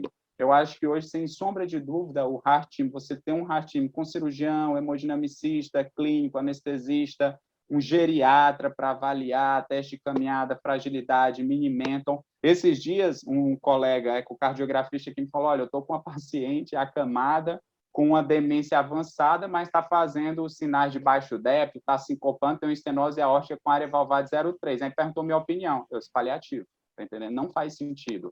Então, o paciente ele já não vai ter benefício nenhum, mas a família ela às vezes faz congestão, faz tudo, Deus. Chama a equipe de paliação. Então, no Heart Team, que a gente até comentou, o Heart Team 2.0, tem que ter também uma equipe paliativista e tudo para ter toda essa fusão para você conseguir entregar e não fazer um tratamento fútil, né, nos pacientes. Eu acho que isso é muito importante também. Pois, falando em diretriz, então, o que a gente tem? Eu ouvi falar sobre 65 anos. Cresceu para 65 anos. O que você acha, Tiago, em relação à nossa diretriz, que você foi um dos que escreveu? E tem uma pergunta aqui do nosso colega Aldísio, que ele fala, pacientes de baixo e médio risco já está recomendado, e é isso que ele está falando sobre o corte de idade, né? Então, na nossa diretriz, o que é que você tem de evidência em relação a isso? É porque os trabalhos que foram utilizados para poder incluir a análise dos pacientes de baixo risco, o critério de inclusão dos trabalhos era 65 anos, entendeu? Mas a média de idade era 70,1, 70,2, exatamente. 70,2. Então, a gente ainda prefere manter um cut de 70 anos, porque a gente sabe que tem uma quantidade razoável de 65, mas para um documento com o peso de uma diretriz, com a validade jurídica que isso pode trazer, a gente preferiu manter em 70 anos, mas não é nenhum absurdo indicar com 65, até porque foram contemplados nos trabalhos. E sim, estenose aórtica de baixo e médio risco já está recomendado, o médio risco mais ainda, e o baixo risco ele fica no mesmo nível de evidência da cirurgia convencional. Eu acho que a idade, isoladamente, a idade em si não é Essa semana eu tinha um paciente que tinha 60 e poucos anos, mas assim, renal crônico, dialítico, coronariopata, diabético, uma perna amputada. Então, se você for computar tudo isso, tá entendendo? A idade é o menor dos problemas dele. Então, acho que a gente não tem que focar só, e a gente vê isso muito nas publicações, não na questão só a idade. A idade a gente tem que pensar na vida útil da prótese, mas ao mesmo tempo, é uma coisa que eu gosto de avaliar no consultório, não é a idade cronológica, é a idade, a idade metabólica, né? Assim dizer, quase. às vezes a idade fenotípica do paciente. Às vezes um paciente de 65, ele tem um shape de 80, então ele não vai viver. Essa é a palavra, o shape. Essa é a palavra. Então, o shape. existe, a gente gosta de falar o shape score, né? O bullseye, né? A bola do olho, o shape score. Então tem um shape score. Você olha o shape do cara e fala, olha, esse cara o jeitão, de 65, né, um jeitão, ele não vai viver 10 anos, ele vai viver 5. Então, se eu tiver um procedimento menos invasivo, seja uma cirurgia minimamente invasiva, seja uma TAV, você vai entregar 5 anos ali para aquele paciente. Então, tudo isso, eu acho que tem que passar por um time. Eu acho que essa é a ideia. Perfeito. Para a gente, em virtude do avançar da hora, hoje a nossa live especialmente terá mais de 1 hora, terá 90 minutos, estamos chegando aí no finalzinho. Vamos passar agora para a última parte. A gente vai falar sobre antiagregação, vamos falar sobre anticoagulação, antiagregação plaquetária em alguns cenários. E o Thiago vai falar depois do River e do Popular TAV, que foram 2 estudos que versaram sobre isso. Então, Manuel, eu queria que você comentasse rapidinho sobre antiagregação e anticoagulação, para a gente passar para o Thiago e abrir para as questões. O doutor Aldísio também mandou mais uma questão aqui de mitral, eu vou deixar para o final, porque a gente não mudar de aórtico para mitral, mas o caso dele é bem interessante, no final a gente fala sobre esse caso. É um caso específico dele, que ele queria a opinião de vocês, eu achei interessante. Vamos lá, Manuel, só falar sobre antiagregação e anticoagulação na tua rotina. Tentando ser bem rápido, então, a primeira coisa é a gente fechar realmente o diagnóstico de FA valvar. Então, hoje, a FA valvar é considerado aqueles pacientes que têm estenose mitral ou que têm prótese mecânica, tá certo? Então, para esses pacientes, a gente não tem dúvida que a anticoagulação com o bloqueador da vitamina Q, o Marevan, a gente não tem dúvida. Então, isso acho que já está bem definido. Quando a gente fala de prótese biológica e prótese mecânica, né, de uma maneira geral, posição mitral, né, a gente costuma deixar o NR aí entre 2,5 e 3,5, prótese mecânica em posição aórtica de 2 a 3, tá certo? A gente tem um detalhe interessante para uma prótese, que os cirurgiões também já estão bem acostumados, que é a Onex, né, em posição aórtica, ela permite, né, uma anticoagulação em um limiar um pouco mais baixo, tá certo? Entre 1,5 e 2, tá certo? Então, a gente fica mais tranquilo para deixar, e, de uma maneira geral, você pode ou não também tá associando o AS.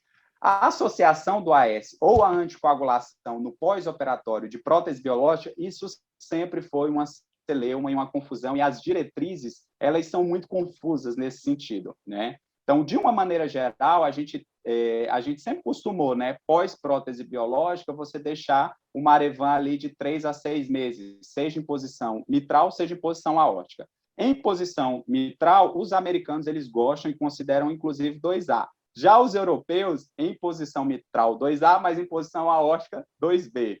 Na nossa diretriz brasileira, a gente considera como 2B, porque o peso das evidências é muito baixo. E long life, né, para toda a vida, de uma maneira geral, os americanos também costumam, por 3 trabalhos michurucas, né, costumam orientar também você deixar o AS para a vida toda, de uma maneira geral, para as próteses também, sejam elas biológicas na posição mitral ou aórtica. Eles costumam, inclusive, nas próteses em posição, nas próteses mecânicas que o paciente tiver um Hasbled ou um risco de sangramento baixo, associar Marevan com AS para esse perfil de pacientes. Mas, assim, essa sempre vai ser a confusão, vai continuar sendo que a gente não tem trabalho. Inclusive, a gente já pensou em fazer trabalho desse tipo, você randomizar em 2 grupos, fazer um RCT, para a gente ter essa resposta do AS, só que, assim, do ponto de vista de impacto de empresa farmacêutica e tudo, você não vai ter tanto mais, seria mais pelo simples prazer de ter uma resposta científica. Minha opinião particular, se o paciente tiver condição, não tiver risco de sangramento, eu gosto de, em posição mitral, deixar 3 a 6 meses. eu parto do pressuposto que se você vai colocar um stent, você vai ter aquela coisa, você não tem que antiagregar aquele perfil de paciente. Então, ali, os cirurgiões, eles sabem, você fica com área cruenta, você deixa fator tecidual exposto, e a gente sabe que a gente tem, inclusive, eu e o Thiago, a gente fez um trabalho com uma prótese chamada EPIC, e os pacientes que estavam anticoagulados ou com AS, eles tiveram um desfecho do ponto de vista de durabilidade, né? Então, o tempo de reoperação, sem necessidade de reoperação, foi de até 10 anos para esses pacientes que ou usavam Marevan ou usavam AS. Então, eu acho que existe um racional nisso. Então, por isso que os americanos eles gostam mais de fazer isso. Tá certo? Então, de uma maneira geral, é isso.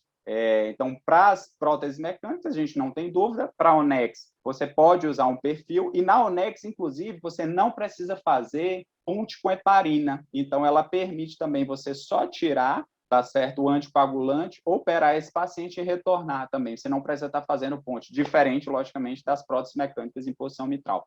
Mas eu gosto de deixar 3 a 6 meses e, eventualmente, para os pacientes que têm prótese biológica, eu costumo também deixar o AS e eu tento agregar, logicamente, fazer o que a gente chama do somebody love, né? O paciente que tem estenose aórtica, em geral, ele é coronariano, então a gente considera os fatores de risco para tentar justificar para o residente. Mas a evidência é tão baixa. Assim, não, eu estou deixando pela doença coronária. Mas, no fundo, me palpita não deixar nenhum antiagregante para esse perfil de paciente que tem prótese, pensando que a qualidade da prótese do Brasil ela não é muito boa. Os cirurgiões aí estão acostumados, eles não andam colocando Trifecta, Magna Easy, Resilias, Inspires, eles colocam, às vezes, uma Braille, uma Hancock é boa, mas uma Braille, outro perfil de prótese, uma Labicor, tá entendendo? Uma Docmus, que às vezes, umas próteses que o perfil, às vezes, não é muito bom, a fluidez, a hemodinâmica. Então, assim, Resília, Magna Easy, Trifecta, são as BMWs das próteses que eu falo. Quando os pacientes passam, doutor, eu quero uma BMW das próteses, que eu quero operar só uma vez. Não tem essas.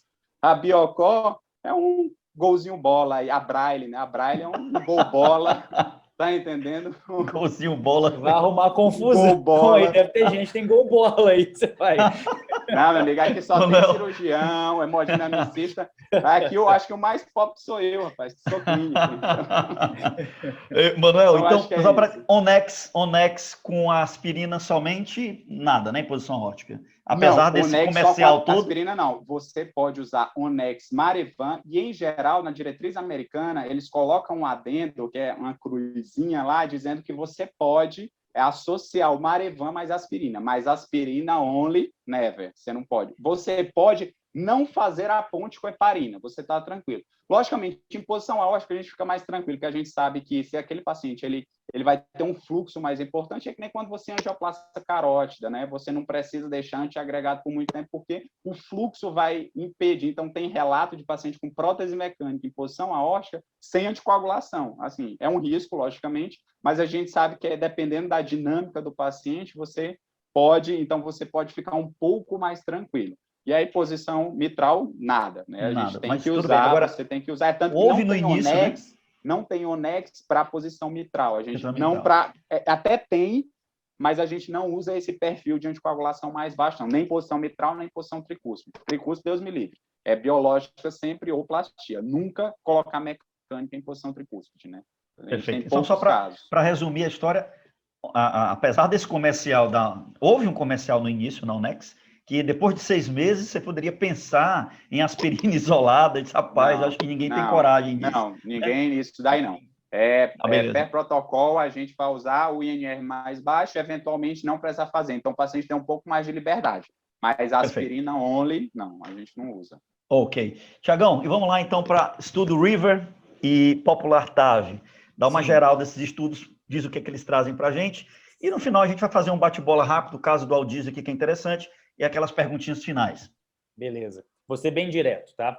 O River, ele veio num contexto de que algumas dúvidas surgiram no Galileu. O Galileu, ele nasceu assim, eu posso dar anticoagulante, novo anticoagulante para paciente que implantou TAV, sem precisar dar dupla antiagregação plaquetária? E a gente viu que esses indivíduos que não tinham indicação de usar anticoagulante, qualquer que seja, por exemplo, fibrilação atrial, eles apresentavam mortalidade maior. Aí o River veio e fez um desenho exatamente desse. Assim, ok, e se eu tiver uma indicação? Se eu tiver uma prótese biológica e esse indivíduo tiver fibrilação atrial, eu posso dar novo anticoagulante para esse indivíduo? né, os novos anticoagulantes, e aí o resultado foi positivo. Sim, você pode dar novos anticoagulantes para esses indivíduos, ok? Por mais que você fale assim, mas a topografia específica da prótese não era em qualquer posição, mas você tem uma plausibilidade ali de você aceitar que a prótese biológica, tanto em mitral como aórtica, você poderia lançar a mão do uso dos novos anticoagulantes. Ele também frisa que é importante você não dar tripla anticoagulação, embora o nome não esteja muito adequado, que você vai dar AS mais clopidogrel, você aumenta muito o risco de sangramento. Se você precisar, por alguma razão, dar um antiagregante, você vai dar o clopidogrel para esse indivíduo, não vai dar o AS, por ter um poder um pouquinho menor, ok? E esse é um trabalho que teve muito brasileiro envolvido, né? O Dante Pazanese foi o maior centro que teve de inclusão de pacientes e demonstrou pela primeira vez, de forma categórica, que você pode usar um DOAC com prótese biológica nos pacientes, tá? O popular TAV não. É uma discussão muito se eu vou utilizar dupla antiagregação, uma antiagregação isolada. E aí, de forma bem resumida, a conclusão dele é que no momento do implante da prótese, você pode realmente fazer uma dupla antiagregação. Você faz o ataque, mas o acompanhamento pode ser feito apenas com uma medicação. Você não mostrou uma piora desse indivíduo se você tirar, não, eu vou dar só o AS para esse indivíduo. Ok, ele vai evoluir tão bem como se ele tomasse AS mais clopidogrel e vai ter uma chance menor de sangramento. Então, o que ficou é que no longo prazo, você vai usar só um antiagregante, mas no momento agudo do procedimento, sim, você faz um ataque, tanto com AS como com clopidogrel. Esse é o resumo dos dois. Perfeito. Maravilha. Muito bem. Agora a gente tem algumas perguntas aqui interessantes. A gente vai fazer um bate-bola final sobre perguntas do dia a dia, da prática, e deixo aberto para quem queira. Mas eu tenho duas perguntas importantes aqui. Primeiro, doutor Ivo Canamari, falando sobre o resultado ruim da dabigatrana em relação às próteses metálicas, se isso realmente fecha a porta e se pode se estender aos demais DOACs em relação à prótese metálica e a visão de vocês para o futuro em relação a isso. Eu acho que sim. Com o que nós temos hoje no mercado, com o mecanismo de ação dos DOACs que estão no mercado, nós não temos a menor perspectiva de utilizar esse tipo de medicação em prótese mecânica, tá? Por quê? Porque o mecanismo de ação desses DOACs atua na parte da cascata de anticoagulação, onde o contato da prótese mecânica com o sangue já ativou a cascata. Então, para você ter um nível sérico capaz de evitar lá em cima na cascata, você vai penalizar o paciente com muito sangramento. Então, tanto a dabigatran quanto os outros, qualquer um que você usar com a posologia que nós conhecemos, você não vai conseguir evitar. Se vão descobrir um novo anticoagulante que atue lá em cima,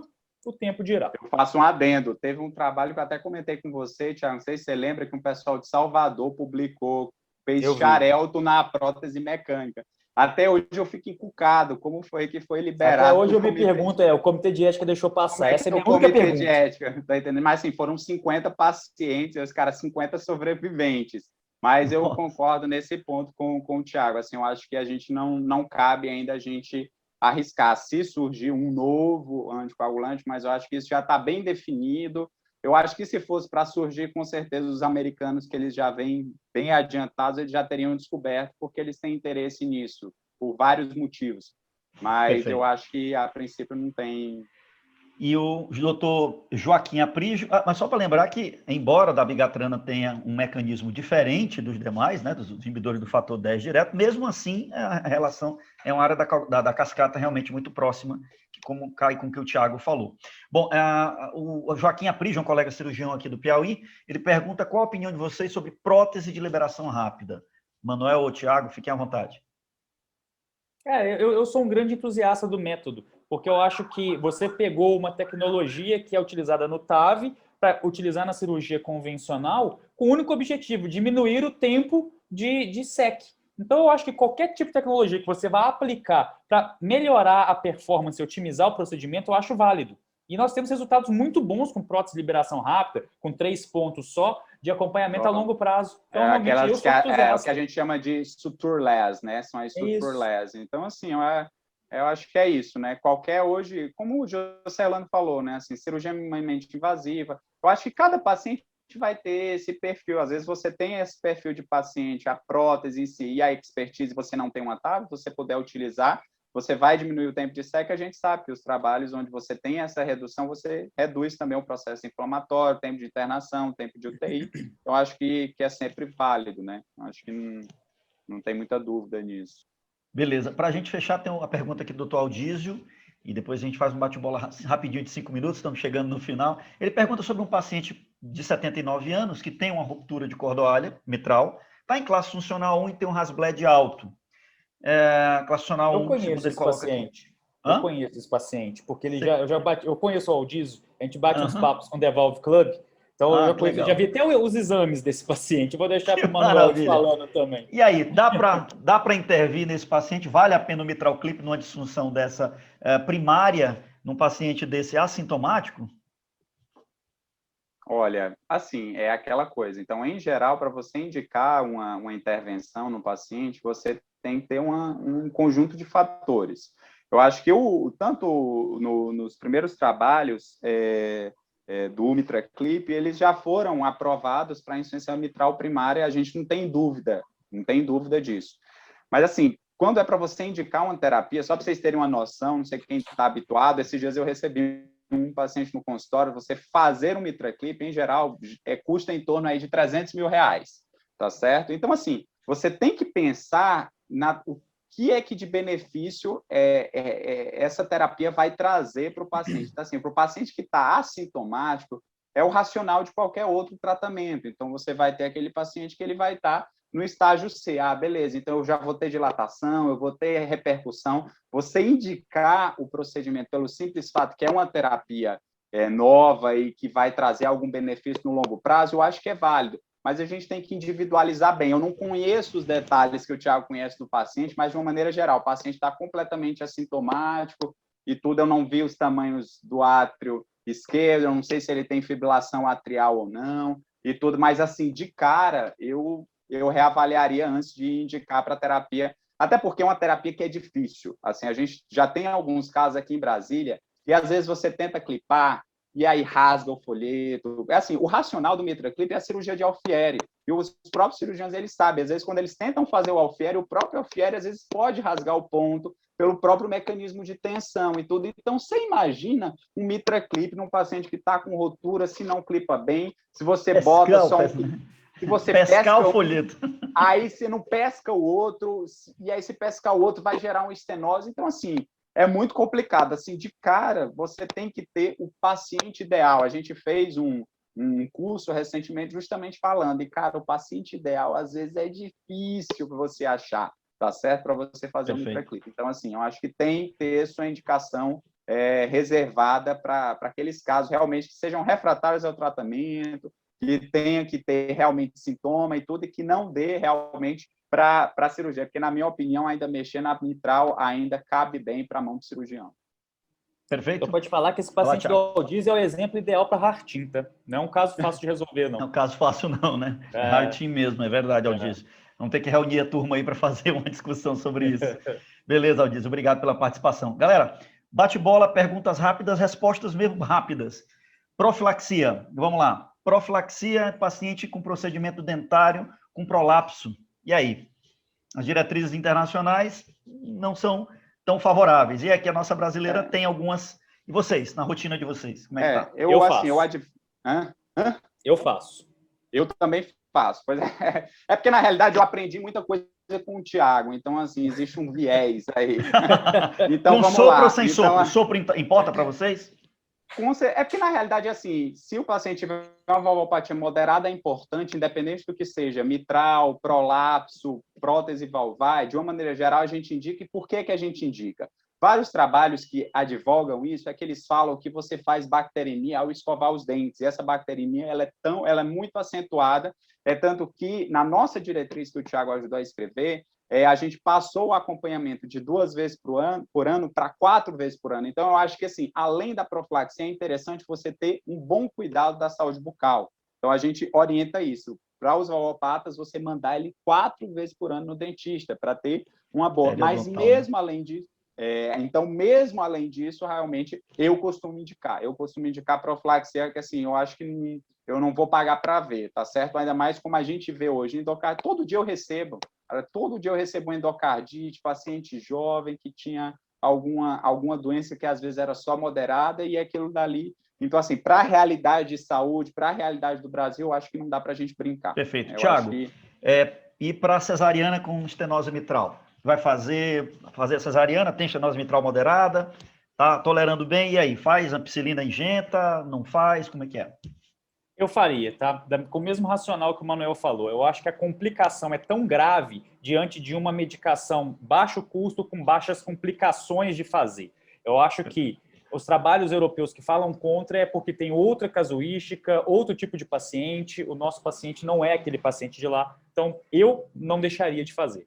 Isso aí também eu concordo. Assim, existe até uma diretriz de 2018, né, de doença valvar na gravidez, e eles realmente não abordam, eles falam que não tem indicação. Mas eu, lembrando da realidade, não só do Piauí, da maternidade Evangelina Rosa, que as pacientes chegavam, né, bolsa rota, pacientes de uma baixa condição social, né, teve até uma época assim, você via a questão da condição bucal, social, então realmente dependendo do local, né? Então assim, aí eu faço aqui, por exemplo, aqui em Brasília também, para as minhas pacientes gestantes também, de uma maneira geral, eu indico profilaxia também, pensando Perfeito. assim, uma conduta individualizada, conhecendo a realidade do local e a condição social e o contexto geral que a gente vive, né?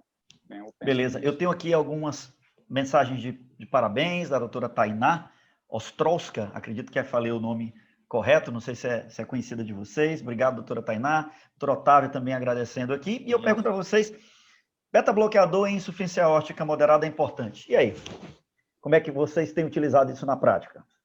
A gente, inclusive, escreveu recentemente isso no Devolve Club e a gente sabe que não tem impacto negativo, não é um problema. Você tem uma explicação fisiopatológica para isso, mas não tem desfecho, não aumenta sintoma, não muda nada. Então, se tiver indicação por qualquer outra doença, pode fazer sem medo de ser feliz. Maravilha, excelente. Gente, eu, infelizmente, pelo tempo, vou ter que te encerrar. Obrigado pela gentileza de vocês. Tiago, muito obrigado pela sua gentileza. O Manuel já é da casa, a gente já conhecia, e você é nosso primeiro contato. Parabéns pelo trabalho de vocês, parabéns pelo Deval Club. Obrigado a todos que ficaram até agora. Tiago e Manuel, parabéns também pelo projeto da pós-graduação. Parabéns, Tiago, em especial pelo seu pós-doutorado. Sigam bem, com saúde, protejam-se. Espero que todo mundo saia bem dessa loucura que vivemos. Quiserem fazer as considerações finais e boa noite de vocês, por favor, fiquem à vontade. Muito obrigado a todos. Vou fazer antes do Manuel, que já está mais aí integrado com o pessoal. Eu agradeço muito o convite de vocês. Para mim é uma honra. Sempre que eu puder participar, eu vou estar à disposição. Se tiverem dúvida também ao longo das semanas e quiserem interagir com a gente através do Devolve Club, são mais do que bem-vindos. E acompanhem que ainda vai vir muita novidade da nossa plataforma esse ano ainda. Parabéns. Manuel? Poxa, Luiz, obrigado. Eu acho que, como eu falei, realmente é um prazer imenso para mim estar falando para a minha casa, né? Eu acho que para grandes professores, hoje colegas, cardiologistas, então acho que é um prazer imenso. E assim como o Thiago falou, né? Eu acho que a gente é de casa, então quem tiver qualquer dúvida, a gente está à disposição, não por ser detentor do conhecimento, mas por ser colegas para a gente estar discutindo e a ideia é a gente construir aí um grande está criando aí um grande heart team aí pelo Brasil. Eu acho que essas lives e esses webinários que a gente tem fazendo com as sociedades é justamente isso, para a gente começar a interagir e pensar em dividir a responsabilidade para a gente conseguir entregar o melhor para o nosso paciente no dia a dia. Eu acho que os casos desafiadores vão ser sempre bem-vindos, sem sombra de dúvida. Obrigado, gente. Obrigado a todos. Tenham uma ótima noite e até o nosso próximo encontro aqui na SBC Piauí. Um abraço, boa noite. Obrigado, gente. Um abraço, tchau, boa noite. Obrigado.